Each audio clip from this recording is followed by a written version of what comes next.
columna y baluarte de la verdad, edificando con sana doctrina a la Iglesia de Cristo.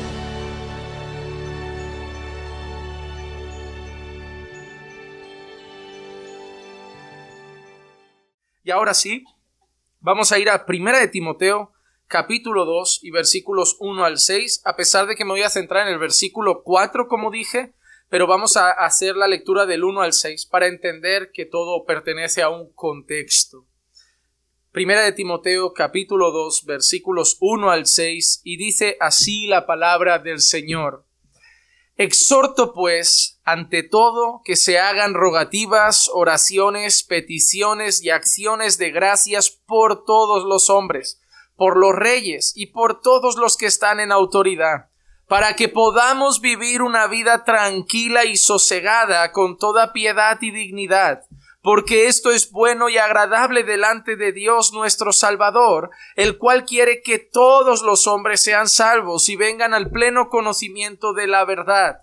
Porque hay un solo Dios y también un solo mediador entre Dios y los hombres, Cristo Jesús, hombre, que se dio a sí mismo en rescate por todos, testimonio dado a su debido tiempo. Y para esto yo fui constituido predicador y apóstol, digo la verdad en Cristo, no miento, como maestro de los gentiles en fe y verdad. Por consiguiente, quiero que en todo lugar los hombres oren levantando manos santas, sin ira ni discusiones. Padre, queremos darte gracias por podernos reunir, aprender juntos de tu palabra. Sabemos que podemos leer la Biblia en nuestras casas y lo hacemos, Señor, a diario porque amamos tu palabra, es tu consejo para nosotros. Pero, Señor, también apreciamos y amamos el poder aprender junto a nuestros hermanos para así crecer juntos en la fe, para seguir creciendo juntos en la gracia y el conocimiento de nuestro Señor Jesucristo. Ayúdanos, Padre, a entender el concepto de hoy. Señor, dame gracia para poder explicarlo de una manera sencilla, fiel, pero también dame autoridad para hacerlo, Señor, conforme a las Escrituras y por el poder de tu Espíritu. Señor, no estoy dubitativo en lo que voy a enseñar hoy, pero, Señor, sigue dándome esa convicción a lo largo de la enseñanza, para que sea esa misma convicción la que quede grabada en el corazón de mis hermanos. Y úsame para edificar a aquellos, Señor, a los que me has dado para pastorear. Quiero ser, Señor, en esta tarde instrumento de bendición en tus manos para ellos y de edificación para tu iglesia, y es lo que te ruego, en el nombre de Jesús. Amén, amén y amén. Vamos primero a los versículos 1 al 6 nuevamente para entender algunas cosas. Hoy me voy a centrar en el 4 por esa frase de que Dios quiere que todos los hombres sean salvos. Pero vamos a primero analizar algunas cosas en su contexto. Empieza así. Exhorto pues ante todo que se hagan rogativas, oraciones, peticiones y acciones de gracias por todos los hombres. Ahí es la primera vez que aparece la palabra todos en nuestro contexto. Tenemos que entender una cosa, cuando estamos encontrando una palabra, un término, una mención en las Escrituras y hace parte de un contexto y esa palabra aparece repetidas veces en el contexto, usualmente el significado es el mismo. Es decir, si aparece aquí todos y luego todos y luego todos en 5 versículos, cada vez que dice todos, Pablo se está refiriendo a la misma cosa. Pablo no está queriendo decir en el versículo 1 todos es esto, en el 2 todos es aquello, en el 4 todos es aquello. Y eso tiene que quedar claro. Entonces lo primero que Pablo dice es que quiere que se ore por todos los hombres. Pero nosotros sabemos y ya explicamos que nadie de la iglesia de Éfeso cuando recibe esa instrucción va a pensar que tiene que coger una lista con todos los nombres de todos los ciudadanos del planeta y empezar a orar por cada ciudadano de este planeta. Seguramente tú no estás orando por cada ciudadano de Barcelona, tú no estás orando por cada ciudadano de tu ciudad, o por cada ciudadano de España o del país que provienes. ¿Por qué? Porque no entiendes en ningún momento que Dios te está exigiendo que ores por cada ciudadano que existe sobre la faz de la tierra. Pero Pablo usa la palabra todos y luego sigue diciendo algo que nos da información por los reyes y por todos los que están en autoridad. Pablo está hablando por las personas, por los reyes, por los que están en autoridad. Pablo está diciendo en cierta manera, orad por todo el mundo. Orad por presidentes, orad por gobernadores, orad por políticos y orad también por el panadero y orad por el pescadero y orad por el que barre las calles y orad por la que limpia la casa y orad por las mujeres y orad por los hombres y orad por los jóvenes y orad por los ancianos. Orad por todas las personas. Pero nosotros lo entendemos de esa manera, por todo tipo de personas, no por cada individuo de la faz de la tierra. Entonces el texto sigue diciendo, para que podamos vivir una vida tranquila y sosegada, con toda piedad y dignidad, porque esto es bueno y agradable delante de Dios nuestro Salvador, el cual quiere que todos los hombres sean salvos y vengan al pleno conocimiento de la verdad. Si la palabra todo significa eso en el principio, la tengo que aplicar de la misma manera en ese versículo. Y si la palabra todo significa todo tipo de personas, tanto los que están en el poder como no, tanto los reyes como la gente de a pie de la calle, lo que está diciendo Pablo con ese todos después es lo mismo. Porque Dios quiere que todo tipo de personas sean salvos. Porque Dios tiene escogidos en la realeza. Dios tiene escogidos entre los políticos. Dios tiene escogidos en la calle. Dios tiene escogidos en África. Y Dios tiene escogidos en Europa. Y tiene escogidos en América. Dios tiene escogidos entre todo tipo de personas. Tiene mujeres y hombres, jóvenes y ancianos. Tiene ricos y pobres. Tiene esclavos y libres, porque Dios quiere que todo tipo de personas sean salvos y así entender que al final en Cristo habrá redimido a un pueblo de toda lengua, tribu y nación, de todo el mundo.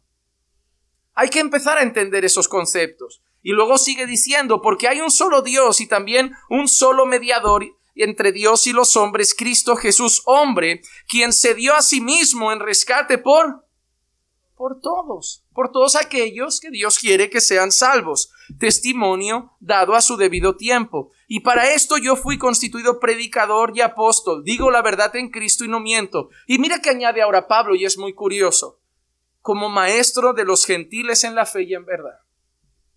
Porque Pablo afirma o destaca eso. Hermano, hay cartas donde Pablo se muestra como apóstol de Jesucristo. Hay cartas donde Pablo se muestra como siervo de Jesucristo. Pero en este caso Pablo ha dado un dato. De los gentiles. De los gentiles. ¿Y por qué Pablo en este caso concreto añade de los gentiles? Porque eso también está unido con todos.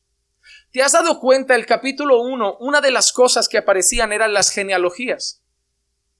¿Te has dado cuenta que había gente que hacía mal uso de la ley? Uno de los combates más grandes y feroces de la iglesia en el primer siglo eran los judaizantes. Hasta el día de hoy lo sigue siendo. Había mucha gente que por venir de tal linaje y de tal tribu y de tal pueblo creía que tenía más valor delante de Dios. Porque no es lo mismo ser uno de la tribu de tal que ser un levita.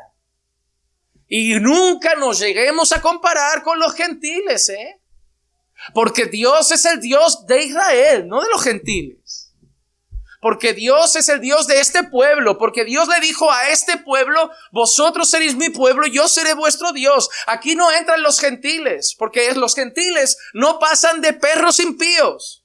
¿Crees que esa no era la mente de los judíos de entonces y la de algunos hoy? ¿Por qué si no Jesús se dirige a una mujer y le dice, yo no le puedo quitar la comida a los hijos y dársela a los perrillos? Y concretamente esa mujer no era judía. Era una mujer gentil. ¿Por qué había tanto enfurecimiento cuando Jesús trataba con misericordia a un gentil? Porque para los judíos, Dios era el Dios de los judíos.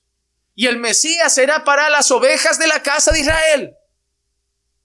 Y Pablo de golpe dice a todo el mundo, en una carta pública, yo soy apóstol y maestro en la fe de los gentiles. Y antes ha dicho todos. ¿Por qué?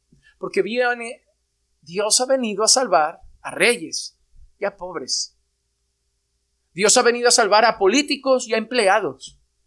Y Pablo acaba de rematarlo de esta manera, que quede clara que Dios ha venido a salvar a judíos y a gentiles. Porque Dios quiere que todos sean salvos.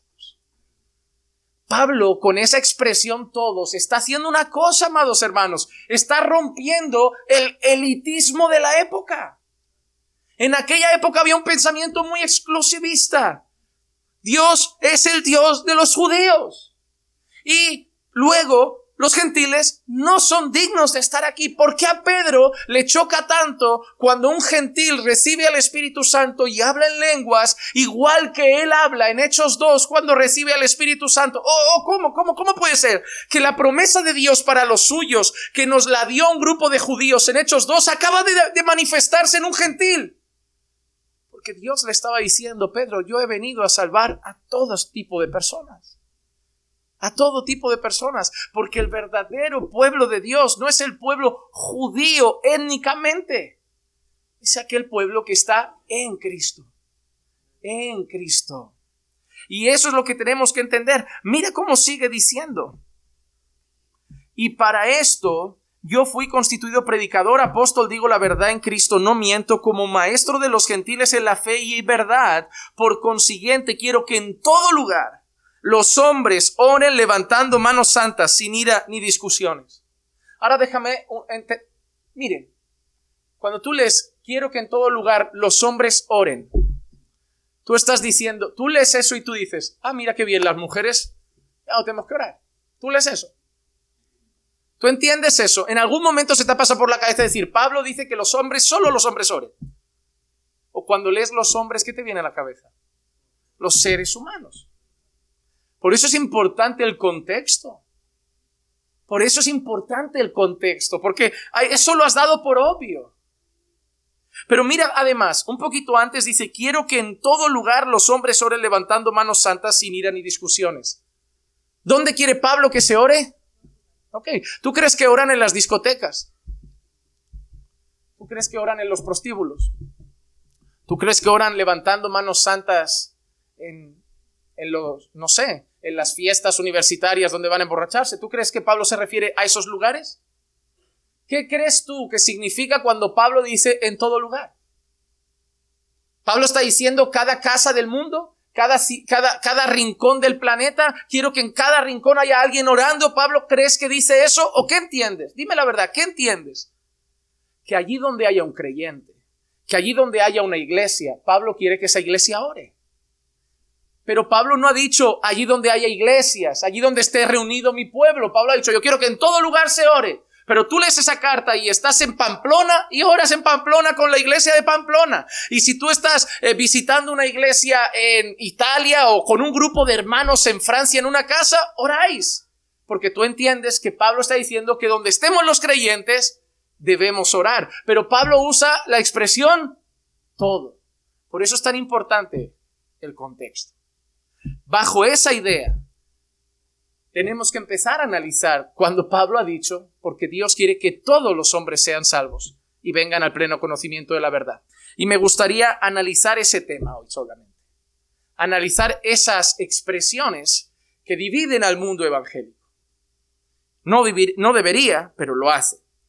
Antes de dar las referencias que yo quiero dar para traer un poco de luz sobre este tema, hay muchas personas que cuando entienden este asunto, si los estudias, buenos eruditos, buenos teólogos, dicen que cuando Pablo menciona porque Dios quiere, se refiere a la voluntad revelada de Dios, porque muchos teólogos hacen una diferencia entre dos tipos de voluntades. La voluntad revelada de Dios, lo que se llama teló, y la voluntad decretada de Dios, que en griego sería baulomai. ¿Qué piensan ellos? Y no voy a profundizar en eso porque no estoy de acuerdo con el pensamiento. Ellos afirman, muchos teólogos, que Dios tiene esas dos voluntades, una voluntad revelada y una voluntad decretada. Es decir, que Dios, la voluntad revelada sería como lo que a Dios le gustaría. Ellos consideran que ese texto expresa lo que a Dios le gustaría. En el corazón de Dios, siendo una persona amorosa y buena, lo que a Dios le gustaría es que todo el mundo fuera salvo. Pero que hay otra voluntad diferente, que es la voluntad decretada, que es lo que Dios quiere y además hace.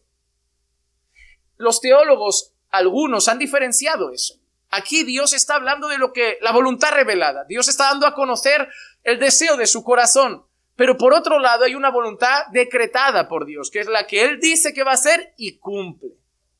Yo no estoy de acuerdo.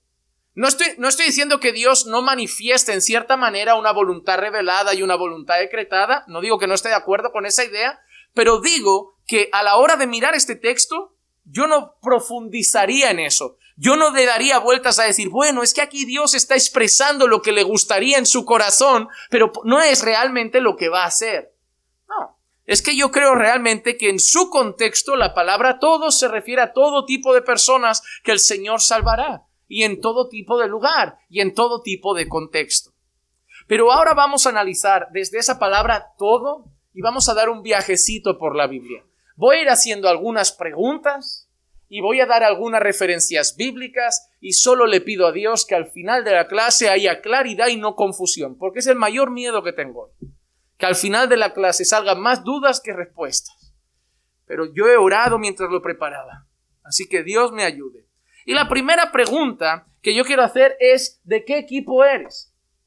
Está interesante, ¿verdad? ¿De qué equipo eres? Y no quiero saber si eres del Barça, del Madrid, porque a mí el fútbol me parece una pérdida de tiempo, ya lo he revelado más de una vez, ya me he manifestado, soy del Betis y eso demuestra la falta de interés que tengo por el fútbol. Soy del Betis por ser de algo, porque cuando me pregunten poder responder algo y que la gente se lo tome bien. Porque si digo soy del Barça me van a hablar que si ya eliminados, que si esto. Que si digo soy del Madrid me van a hablar de otras cosas. Así que para que nadie me moleste, digo que soy del Betis porque es el equipo simpático y que siempre cae bien y me dejan en paz. Pero realmente no veo fútbol. Porque me parece una pérdida de tiempo ver a 22 hombres detrás de una pelotita que ganan 800 millones al año y nosotros nos vamos quejando de la corrupción política cuando esos hombres acabarían con el hambre en el mundo en 2 días. Pero nosotros, como nos entretienen y son nuestros ídolos, muchas veces con ellos no nos metemos, pero con los de arriba que nos mandan, sí. Entonces me parece que hay una cierta idolatría futbolística en muchos corazones. Así que no me refiero a ese equipo. Voy a hablar del primer equipo, el equipo del mundo y de todos. Es el primer equipo del que muchos son. Vamos a leer algunos textos que los que son del equipo del mundo y de todos suelen utilizar. El nuestro, 1 Timoteo 2:4, y he intentado subrayar las palabras clave. El cual quiere que todos los hombres sean salvos y vengan al pleno conocimiento de la verdad. ¿Ves, pastor? Dios quiere que todos sean salvos. ¿Ok? También, en ese equipo está este versículo, 2 de Pedro 3:9.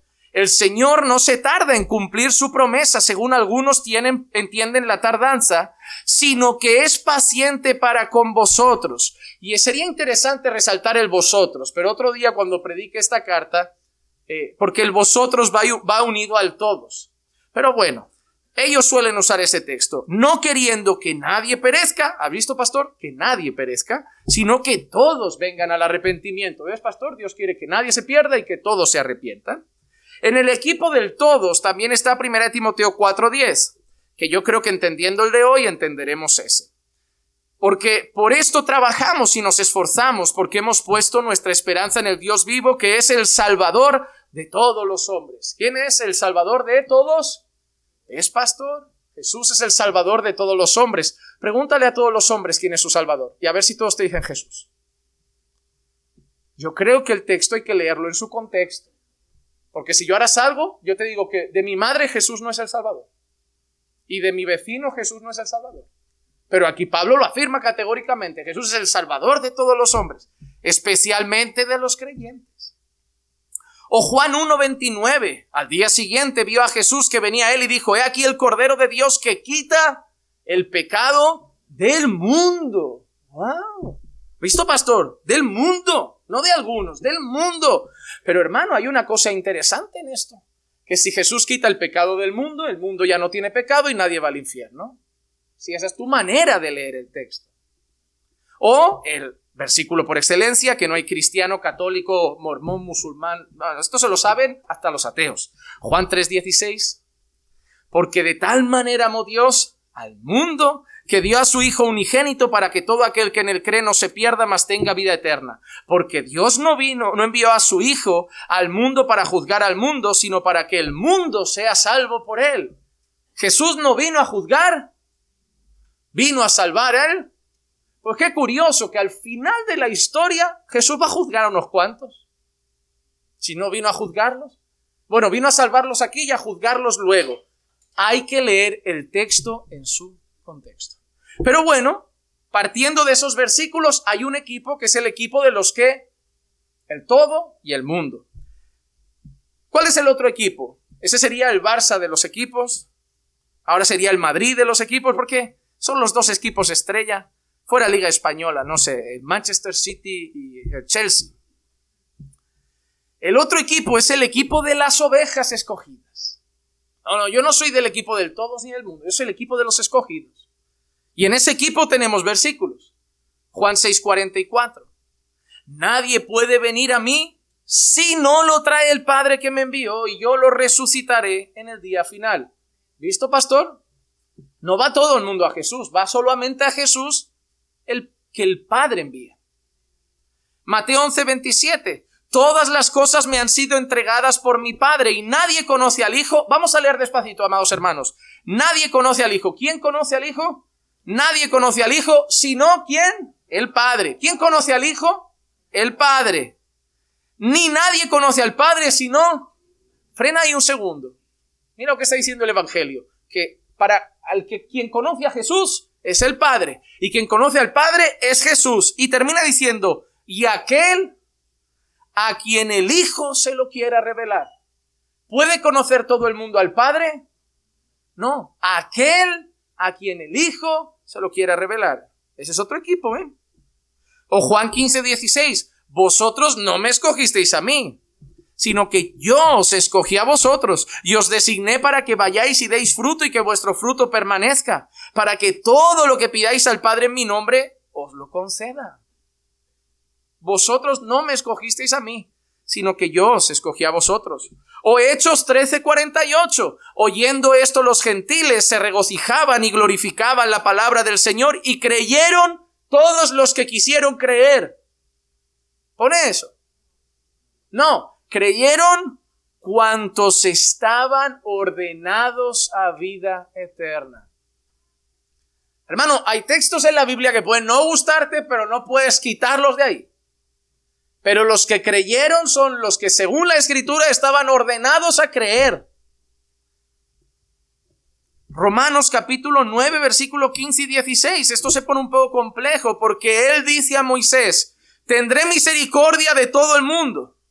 No dice eso. Dice, tendré misericordia del que yo tenga misericordia. Y tendré compasión del que yo tenga compasión. Así que no depende del que quiere, ni del que corre, sino del que Dios tiene misericordia. ¿Y sabes lo que Dios nos acaba de decir? Aunque no nos guste, criaturitas del Señor, que yo soy Dios y tengo misericordia de quien me da la gana. Y si a ese lo fulmino, tú no tienes que decir nada, porque todos merecéis ser fulminados. Pero yo quiero tener misericordia de algunos. Porque algunos pintan la historia de esta manera, como si todos fuéramos buenos, pero que Dios es tan malo que algunos los condena. No es esa la historia. La historia es que todos somos terribles y Dios es tan bueno que algunos nos salva. Esa es la historia. No le deis la vuelta. No le demos la vuelta a la historia. O Juan capítulo 10 versículos 14 y 15. Yo soy el buen pastor y conozco mis ovejas y las mías me conocen. De igual manera que el Padre me conoce y yo conozco al Padre. Y doy mi vida, aquí no dice el mundo, por las ovejas.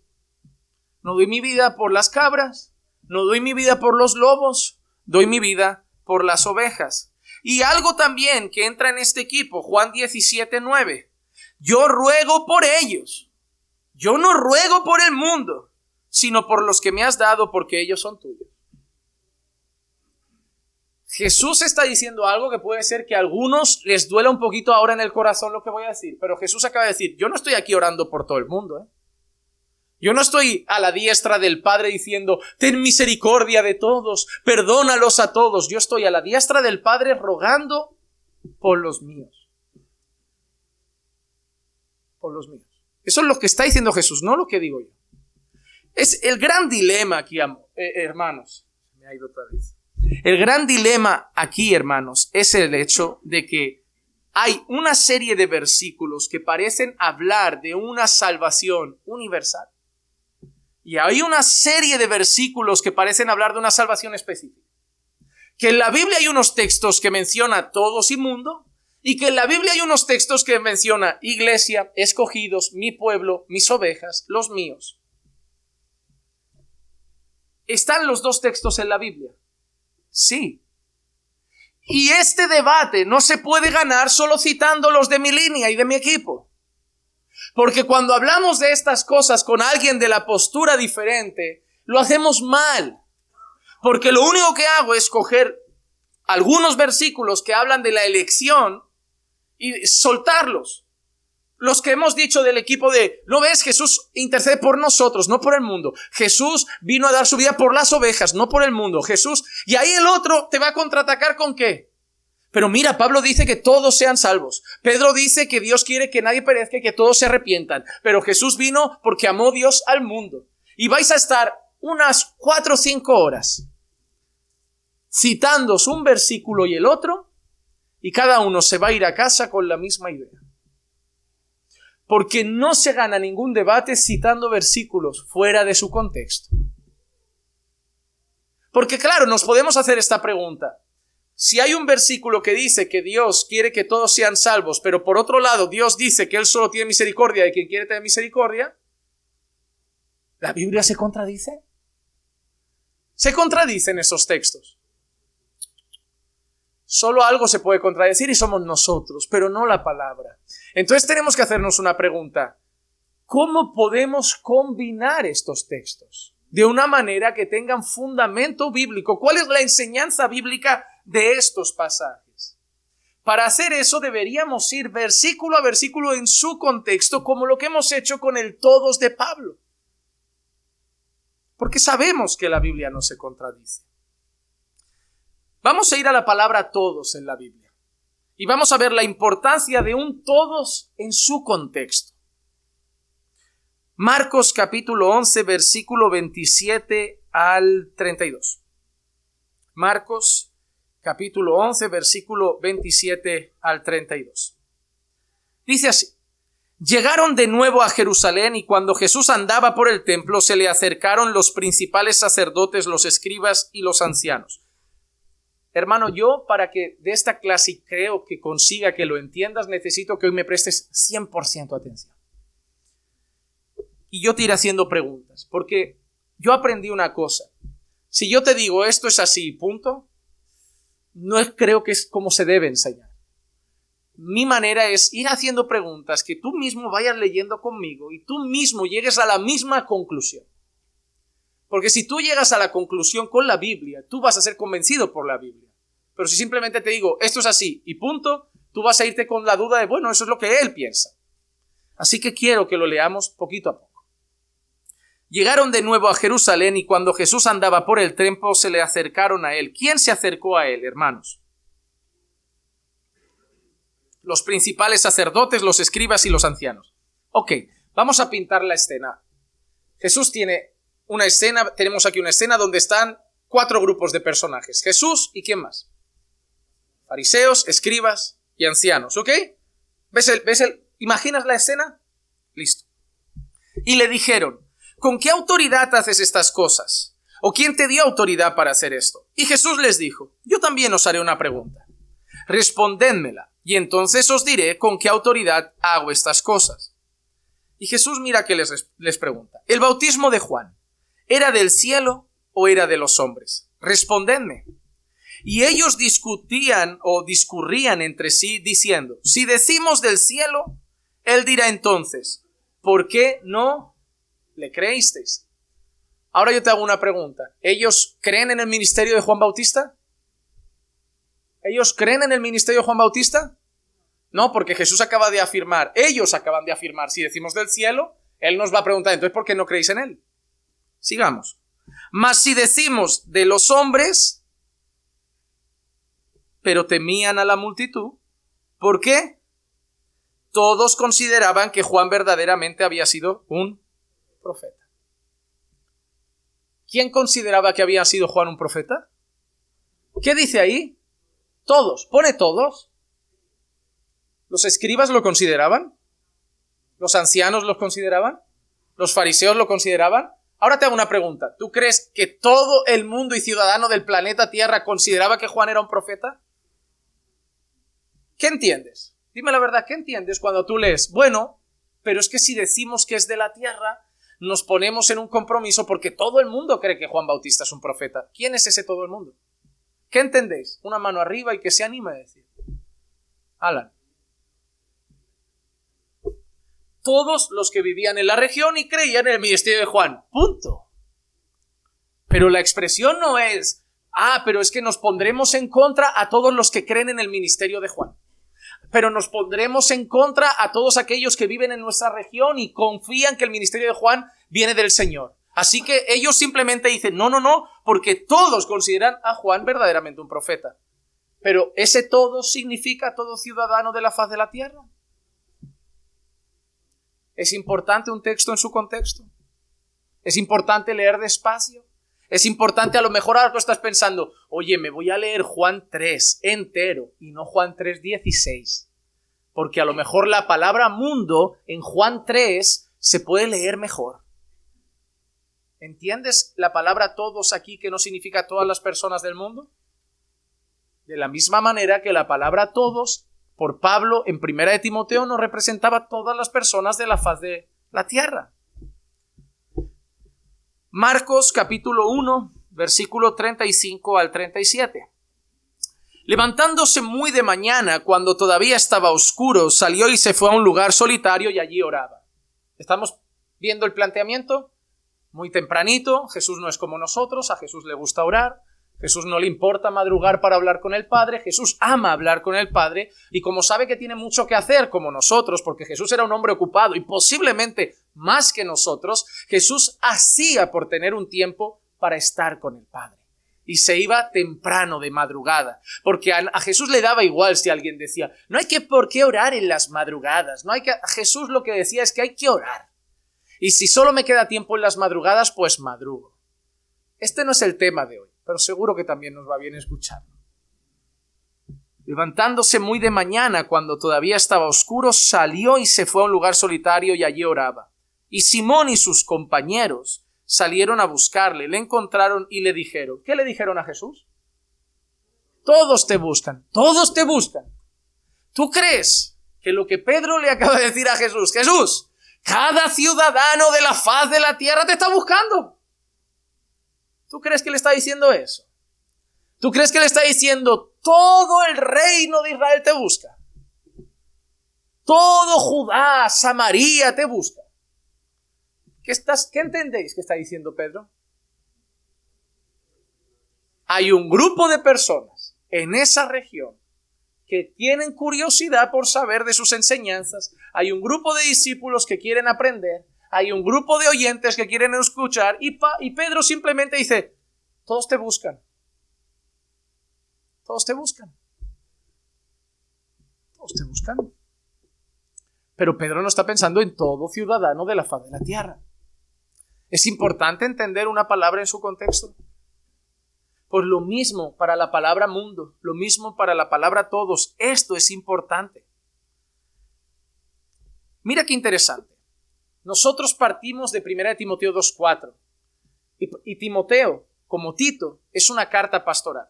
Ahora quiero otro ejemplo de estos con la palabra todos, pero en las cartas pastorales. Porque hay una cosa que yo les dije, creo, a los hombres que vinieron al pequeño taller que hicimos de cómo preparar el sermón. Y es que hay una cosa bonita. Cuando tú lees todos los libros de Pablo, tú empiezas a percatarte que Pablo tiene su propio estilo. Si yo hago 20 trabajos para mi seminario, ahora voy justito con una asignatura, tengo que hacer muchas tareas y digo, ¿sabes qué? Le voy a decir a un hermano de la iglesia que me tiene que hacer un resumen de estos 10 capítulos de esta teología sistemática sobre la humanidad de Jesús. Y yo se lo mando al seminario. El seminario no va a conocer a ese hermano en la vida. Y ya me quito un trabajo de encima. Pero te aseguro que el seminario le va a oler algo. A ver, Juan Manuel, nos has entregado cantidad de trabajos. Y ahora ha llegado uno que el estilo de decir las cosas no es el mismo. Que las palabras, las formas, los puntos, los tonos no son iguales, porque tú tienes tu forma de hacer tus resúmenes, tu forma de escribir. Cuando tú lees a Pablo, Pablo tiene su estilo. Por ejemplo, ¿por qué yo soy de los que piensan que Hebreos o es de Pablo o de algún discípulo o de alguien que escuchaba mucho a Pablo? Porque la forma en que Hebreos está escrito es muy paulina. No lo puedo afirmar porque él no lo ha firmado esa carta, pero me resulta un estilo muy parecido. Cuando yo empiezo a entender cómo Pablo escribe, puedo entender más las palabras que usa. En 1 Timoteo 2 hemos leído la palabra todos en su contexto, pero Pablo la vuelve a usar en otra carta pastoral, que es Tito. Quiero que vayamos a un texto largo. Tito capítulo 2, versículos 1 al 11.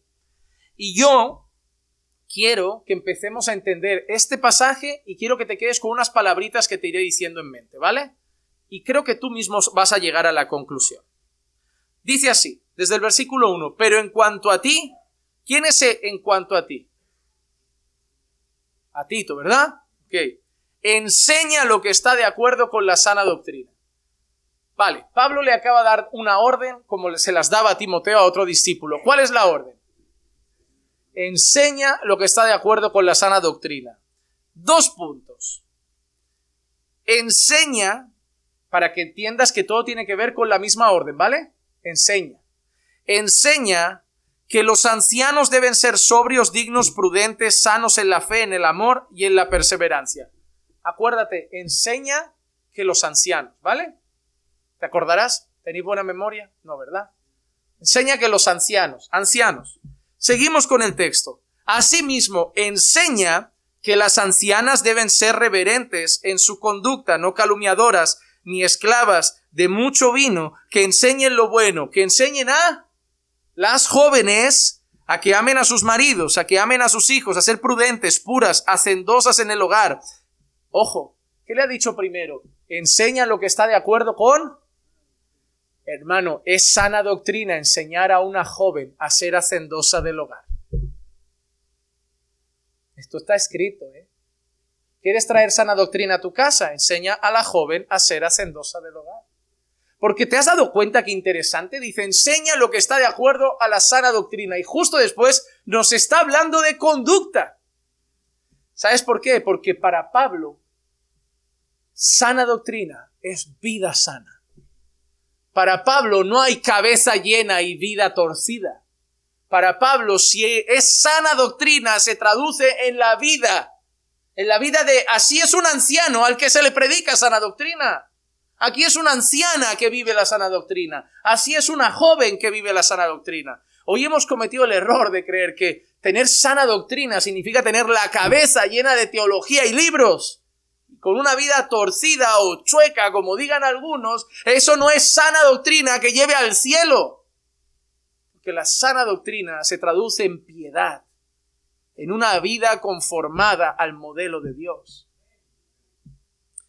Enseña a los ancianos, enseña a las ancianas, que enseñen a las jóvenes a que amen a sus maridos, a que amen a sus hijos, a ser prudentes, puras, hacendosas del hogar, amables, sujetas a sus maridos, para que la palabra de Dios no sea blasfemada. Mira lo que deben enseñar las ancianas a las jóvenes. Cualquiera de hoy le dices a una señora en la calle eso. Enséñale a tu hija a que sea hacendosa del hogar, se sujete a su marido, te tira la plancha a la cabeza.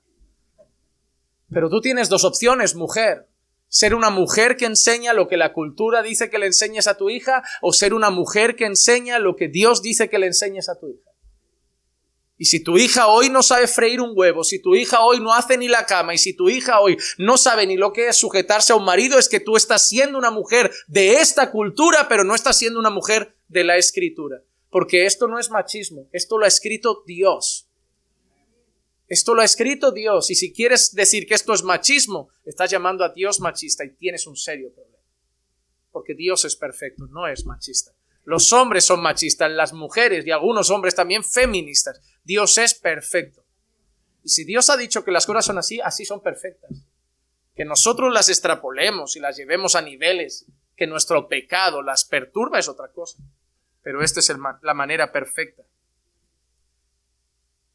para que la palabra de Dios no sea blasfemada. Asimismo, exhorta, también enseña a los jóvenes. ¿Cómo deben ser los jóvenes? Chulitos, todo el día con el móvil. No, prudentes.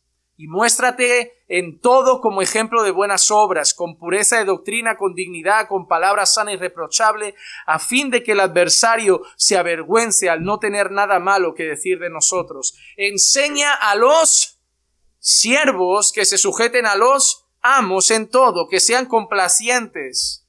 ¿Cómo tienes que ser con tu jefe? Hermano, me encanta la palabra, porque crees que lo difícil era dejar el alcohol, dejar el tabaco y dejar la fiesta. Lo difícil es esto, hermano. Lo difícil es sujetarte al marido, amar a tu esposa como Cristo amó a la iglesia, ser complaciente con tu jefe, orad por los que gobiernan y están perdidos. Eso es lo difícil. Así que, hermano, si tú eres capaz de dejar el alcohol, las drogas, los vicios, pero no vives esto, es lo mismo, Es lo mismo, porque al final me parece que haber dejado 3 o 4 malos hábitos no va a ser suficiente. Esta es la vida del cristiano, esta es la vida del Hijo de Dios. Complacientes, no contradiciendo, no defraudando, sino mostrando toda buena fe para que adornen. Mira por qué debemos vivir los ancianos, las ancianas, los jóvenes, las jóvenes, los siervos. ¿Por qué debemos vivir de esa manera? Para que adornen la doctrina de Dios. Nuestra vida adorna la doctrina. Hermano, cuando escuchas a gente decir, predica el evangelio con tu vida, eso no se puede, porque el evangelio es un mensaje. Yo no sé decir con mi vida que éramos pecadores, que todos destituidos de la gloria de Dios, sin esperanza, que la única esperanza es Cristo, que nadie se puede... Yo eso no lo puedo decir con mi vida, pero con mi vida puedo adornar el evangelio, con mi vida puedo adornar la palabra, con mi vida puedo mostrar los frutos de una vida salva, o los frutos de una vida alcanzada por el evangelio. Hermano, no quiero que esta iglesia sepa la doctrina. Quiero que esta iglesia adorne la doctrina. Adorne la doctrina. Tengo ganas de predicar, Tito. Creo que va a ser el próximo. Y mira lo que dice al final.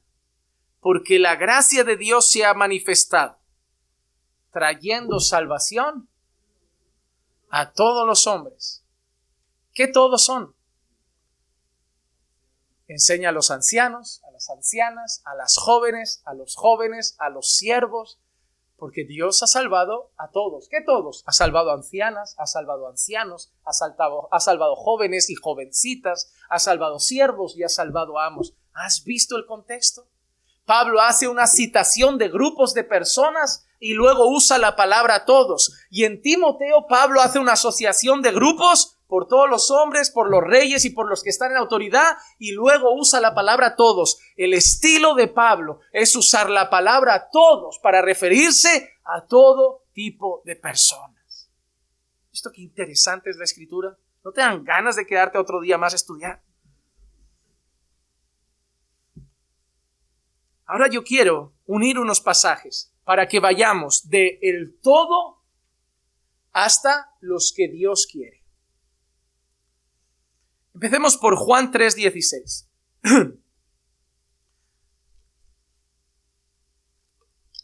Hoy la clase puede ser que acabe un poquito antes, pero mientras quede clara, para mí era suficiente con este versículo. Porque de tal manera amó Dios al mundo que dio a su Hijo unigénito para que todo aquel que en él cree no se pierda, mas tenga vida eterna. ¿Ok? Dios amó tanto a el mundo que dio a su Hijo para que todo aquel que en él cree no se pierda, mas tenga vida eterna. Algunos dirán, bueno, pues Dios amó al mundo y ha dispuesto a su Hijo y ahora depende de las personas creer, porque por amor al mundo Dios ha puesto ahí a su Hijo en una cruz y ahora le ha dicho al mundo, ahora depende de ti creer en él o no. Porque esa es una enseñanza de muchos, que Jesús hizo la salvación posible. Y eso es muy peligroso. Porque Jesús no vino a hacer una salvación posible. Jesús vino a salvar. Y eso es diferente. Jesús no vino a ponerse en una cruz y decir, ahora ellos deciden si creen en mí o no. Jesús se puso en una cruz y dijo, consumado es, yo ya he pagado por ellos. ¿Y quiénes son ellos? Los que crean. ¿Cómo viene la justicia de Dios? ¿Cómo somos salvos? Romanos 3:22. Es decir, la justicia de Dios por medio de la fe en Jesucristo. Para todos los que creen. Porque no hay distinción. ¿Ok? Yo he amado tanto al mundo que he entregado a mi Hijo para que todo aquel que en él crea no se pierda, mas tenga vida eterna. ¿Por qué? Porque Dios ha dispuesto que la justicia El declarar a alguien justo solo puede ser por medio de la fe y la fe en Jesús. Hasta ahí todavía todo cuadra. Ahora Dios enseña cómo suele venir la fe. En Romanos 10:17 Pablo nos da este detalle. Así que la fe viene del oír, y el oír por la palabra de Cristo. O si tienes Reina Valera, el oír de la palabra de Dios. Muy bien. Dios ha puesto, por amor al mundo, a su Hijo, para que todo aquel que en Él crea no se pierda, mas tenga vida eterna. Porque la manera en que Dios nos puede declarar justos, única, es solamente a través de creer en su Hijo Jesucristo. Y la fe en su Hijo Jesucristo solo viene por el oír, y el oír de la palabra de Dios. Pero hay un problema. Yo te hago una pregunta, amado hermano. ¿Todos los que oyen la palabra de Dios tienen fe? No, porque Lucas 8:11 dice, la parábola es esta, la semilla es la palabra de Dios. Y nos empieza a plantear un montón de terrenos posibles donde gente ha escuchado la palabra de Dios. Pero en esos terrenos, ¿todos tuvieron fe por oír la palabra de Dios? No. Pablo no está afirmando que todo el que oiga la palabra de Dios tendrá fe. Porque entonces simplemente para que la gente crea tendríamos que coger una bocina gigante y hablar por el balcón y todo el mundo que haya escuchado creerá. Pero la parábola nos enseña que algunos caen entre espinos, otros caen en pedregales, otros caen al borde del camino y algunos caen en buena tierra. Entonces, Dios ha puesto a su Hijo porque amó al mundo para que todo aquel que en Él cree no se pierda, mas tenga vida eterna. Ok, mundo. Vale, pero el requisito es creer. Hay algunos te dirán, vale, pero ahora depende del hombre creer. Vale, entonces el creer es lo que nos dará justicia. Porque cuando creemos en el Señor Jesucristo, Dios nos justifica por medio de la fe en Él. Y la justicia, que es por medio de la fe viene por el oír y el oír la palabra de Dios. Pero hay gente que escucha la palabra de Dios y no cree. ¿Y quién cree? ¿El que quiere? Efesios 2:8. Porque por gracia habéis sido salvos, por medio de la fe. Pero esta fe no es de vosotros. Esta fe es un don de Dios. Te voy a hacer el recorrido otra vez. Dios amó al mundo de tal manera que puso a su Hijo ahí, para que todo aquel que en Él cree no se pierda, mas tenga vida eterna.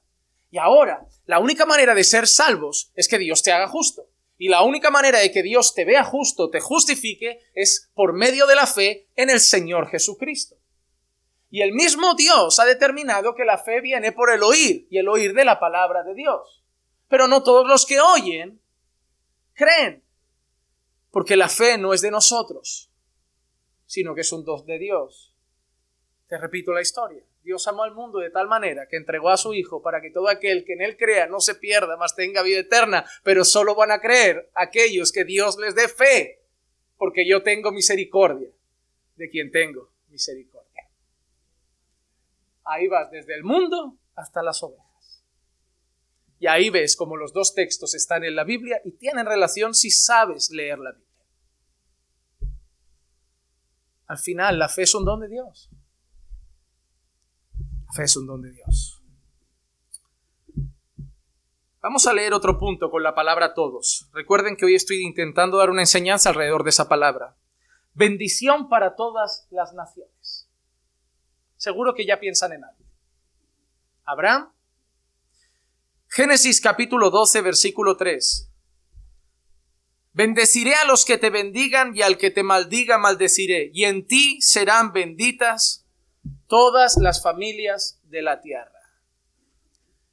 Déjame hacerte una pregunta sencilla, amado hermano. ¿Tú crees que todas las familias de la faz de la tierra están bajo la bendición de Abraham? Ay, pero entonces la Biblia está mal escrita. Entonces la Biblia se contradice, porque ahí pone que en Abraham serían benditas todas las familias de la tierra. O Génesis 22:18, y en tu simiente serán bendecidas todas las naciones de la tierra, porque tú has obedecido mi voz. Te hago otra pregunta, amado hermano. ¿Crees que todas las naciones del mundo están bajo la bendición de Abraham? O sea, me acabas de decir que no crees que todas las naciones del mundo están bajo la bendición de Abraham. Me acabas de decir que no crees que todas las familias del mundo están bajo la bendición de Abraham. Pero Dios le dice a Abraham que en él serán benditas todas las familias. Entonces tú mientes. O mientes porque también la Biblia dice que en él serían benditas todas las naciones de la tierra. Y ojo, un detalle, y no me adentraré mucho en esto hasta que predique por la gracia de Dios un día la serie de Génesis. Pero dice que serían benditas en su simiente, no en sus simientes. Esa simiente es Cristo. Nosotros estamos en Abraham y en las bendiciones de Abraham por medio de Cristo. Ahora yo te pregunto, y seguro que llegamos todos al mismo pensamiento. Cuando Dios le dice a Abraham, en ti serán benditas todas las familias de la tierra, o en tu simiente serán benditas todas las naciones de la tierra, alguien levanta la mano y me dice, ¿qué entiende? ¿Algún aventurero? Venga, vámonos. Martín, todas las familias, todas las naciones, todos aquellos que crean en Cristo. Pero ahora te hago una pregunta. ¿Hay bajo esa bendición en Cristo gente de todas las naciones? Eso voy. A eso voy. La promesa se ha cumplido. Porque se refiere a personas de todas las naciones. Estamos en Abraham. En Cristo nosotros tenemos esas bendiciones.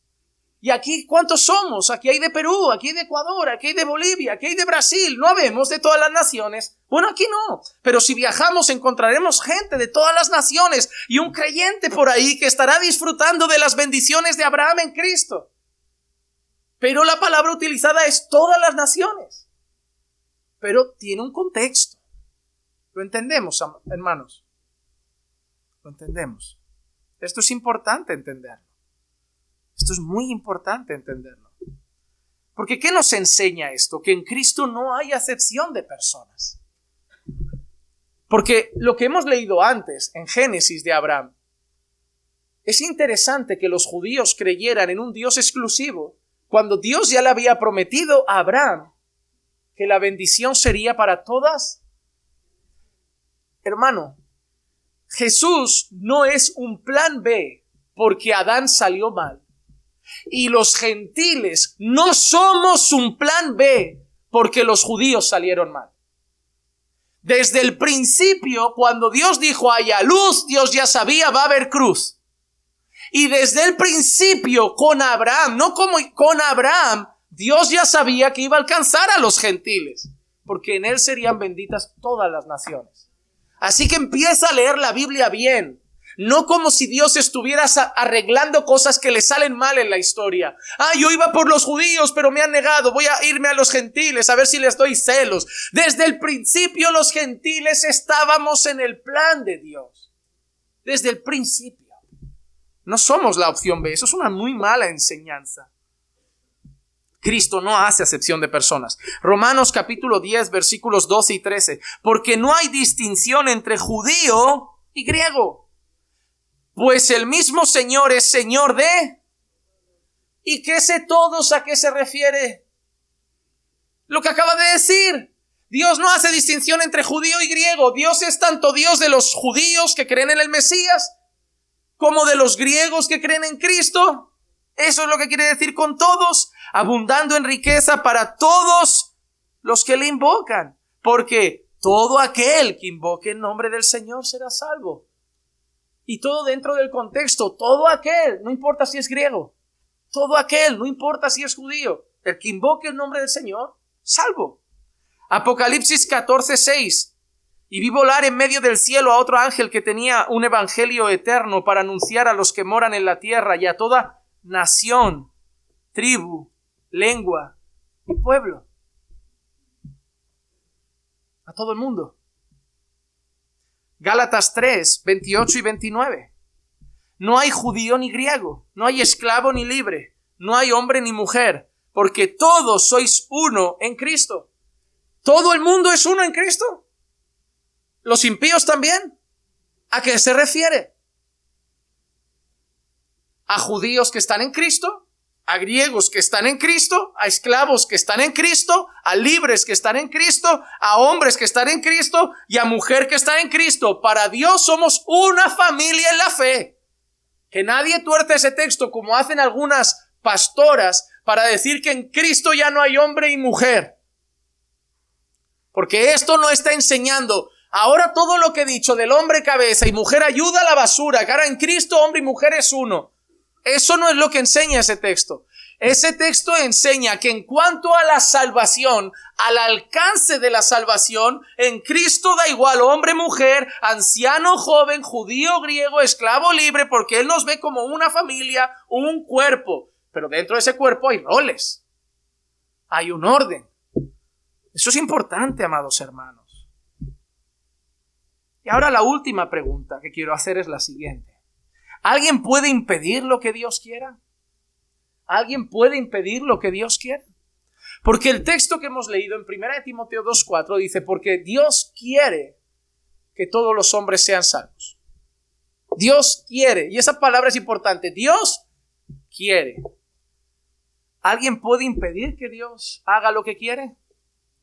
Ahora yo te hago una pregunta. Entonces, si Dios quisiera que todos fueran salvos, ¿Dios podría hacerlo? Si ese texto literalmente quiere decir Dios quiere que todos los hombres de la faz de la tierra sean salvos, te aseguro que no sé tu Dios, pero el mío es tan poderoso que puede salvar a toda la faz de la tierra. El mío puede. ¿Por qué? Porque Isaías 14:27 dice, si el Señor de los ejércitos lo ha determinado, ¿quién puede frustrarlo? Y en cuanto a su mano extendida, ¿quién puede volverla atrás? Si el Señor quiere, ¿quién lo va a frustrar? Job 42:2. Yo sé que tú puedes hacer todas las cosas y que ningún propósito tuyo puede ser estorbado. Así que, hermanos, volviendo a nuestro texto, si Dios quiere que todos los hombres de la faz de la tierra se salven, ¿quién puede estorbar su plan? ¿Quién puede frenar sus decretos? ¿Quién puede impedir que Dios haga su voluntad? Entonces ese texto no puede estar queriendo decir que Dios literalmente quiere salvar a toda la faz de la tierra, porque si Dios lo quiere hacer, lo hace, porque tú no estás aquí porque tú has querido. Tú estás aquí porque Dios sí que ha querido. Espero que tú no pienses que estás aquí porque tú eres más listo que los que no están aquí. Tú estás aquí porque Dios ha querido que tú estés aquí. Hermanos, unas cosas importantes. Número 1. Si yo soy de los que cree que Dios ha redimido a todo el mundo de su pecado, porque Juan dijo, ese es el Cordero de Dios que quita el pecado del mundo. ¿Qué es lo único que impide que entremos a la gloria eterna? ¿Qué es lo único que nos separa de Dios? ¿Qué es lo único que no convive con Dios? Pecado. Es decir, la Biblia enseña en cierta manera que si pudiéramos vivir una vida perfecta y sin pecado, seríamos justos y mereceríamos la vida eterna. Pero nuestro gran problema es que no hay nadie justo, ¿verdad? Entonces, si lo único que me separa de Dios es mi pecado, y Juan dice, ese es el Cordero de Dios que quita el pecado del mundo, y yo literalmente entiendo que Jesús ha quitado el pecado del mundo, ahora ¿quién es salvo?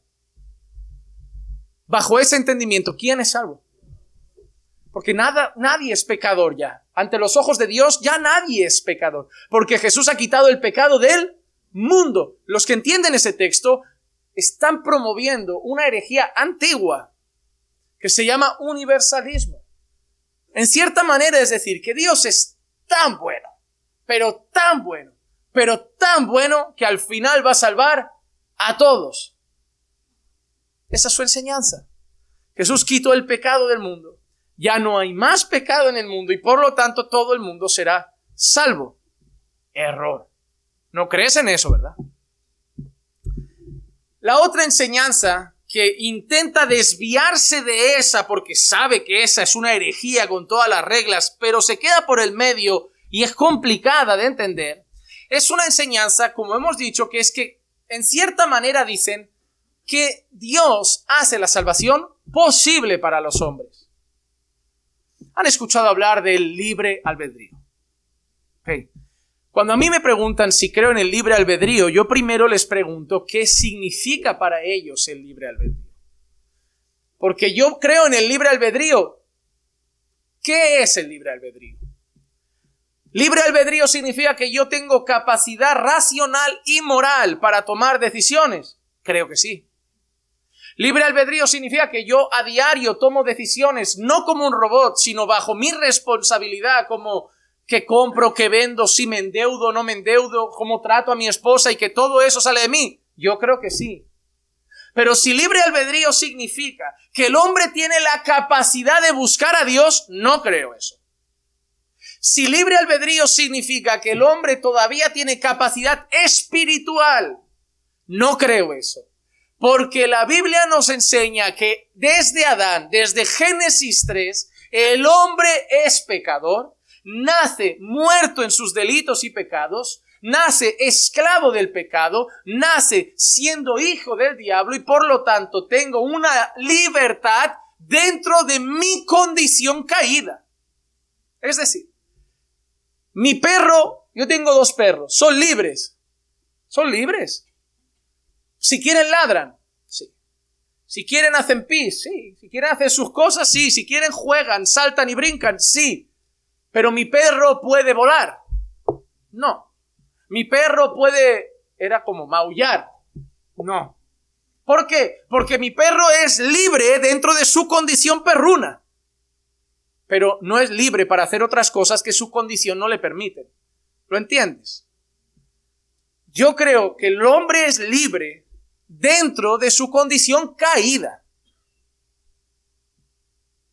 Que él tiene capacidad y libertad para muchas cosas, pero limitada a su estado caído.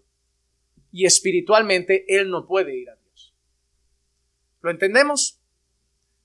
¿Creemos que la Biblia dice que el hombre está muerto en sus delitos y pecados? ¿Creemos que la Biblia dice que el que peca es esclavo del pecado? ¿Creemos que la Biblia nos enseña que el hombre caído ama el pecado? ¿Creemos que la Biblia enseña que no hay justo, no hay bueno, no hay quien busque a Dios, ni siquiera uno? ¿Por qué? Porque es libre para hacer de todo menos para buscar a Dios, porque está muerto. Entonces, la teoría de algunos de que Dios amó, puso a su Hijo, y ahora somos nosotros los que deben tomar la decisión libremente de creer,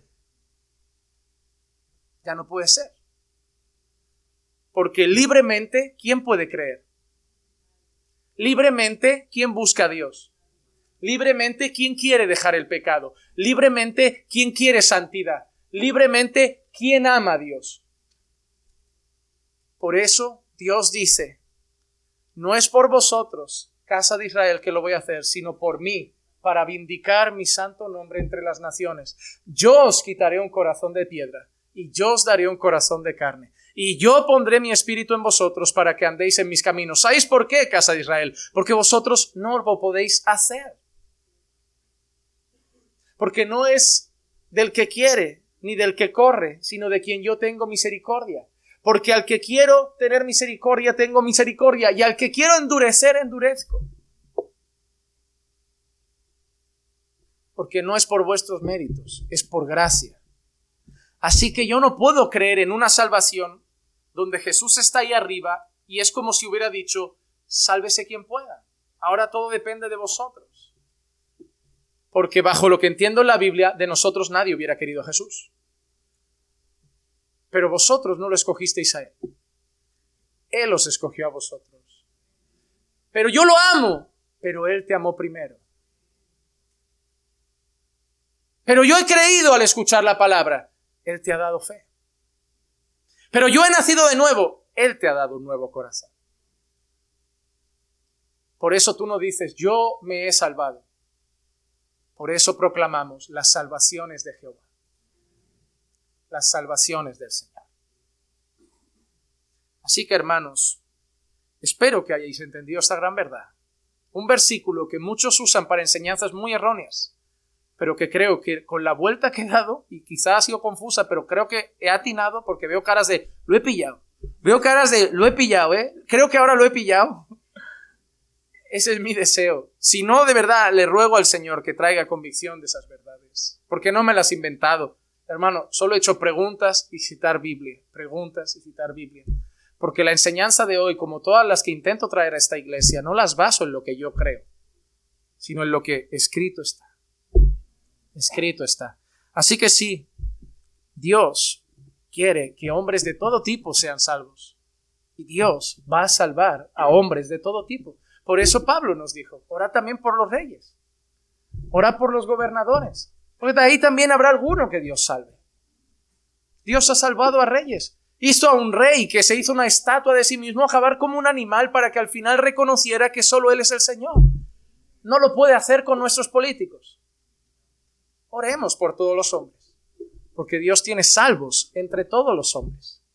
Amén, hermanos. Vamos a orar. Padre, gracias por tu bendita y santa palabra. Gracias por esta enseñanza que has traído a nuestras vidas y a nuestro corazón. Y te ruego, Señor, que la firmes en el corazón de todos mis hermanos. Yo tengo convicción de esas verdades que he expuesto, pero deseo que todos mis hermanos tengan esa convicción también, Señor, porque está en tu palabra. Por eso, Señor, a pesar de que yo pueda ser limitado en mis enseñanzas, el mayor maestro es tu Santo Espíritu. Así que, a través de tu Espíritu, guíalos, Señor, a toda la verdad. Porque yo no creo que Jesús salvó a todo el mundo, porque si no todo el mundo iría a la gloria, y la Biblia dice que muchos serán condenados por negar a Cristo. Yo no creo, Señor, que Jesús hiciera la salvación posible y la dejara a la opción de cada uno de nosotros, porque si no, no estaríamos aquí. Pero yo creo lo que dice tu palabra, que Él vino a redimir un pueblo, Él vino a salvar a un pueblo, Él vino a rescatar a un pueblo, y creo que en aquella cruz, cuando dijo consumado es, ese pueblo ya estaba ahí. Por eso Él dijo en su oración sacerdotal, no ruego por el mundo, sino por los que me has dado. Y no solo por ellos, sino por los que han de creer por la palabra de ellos. Y esos somos nosotros, pero no hemos creído porque hemos decidido creer. Hemos creído por gracia, porque la fe es un regalo que viene de ti.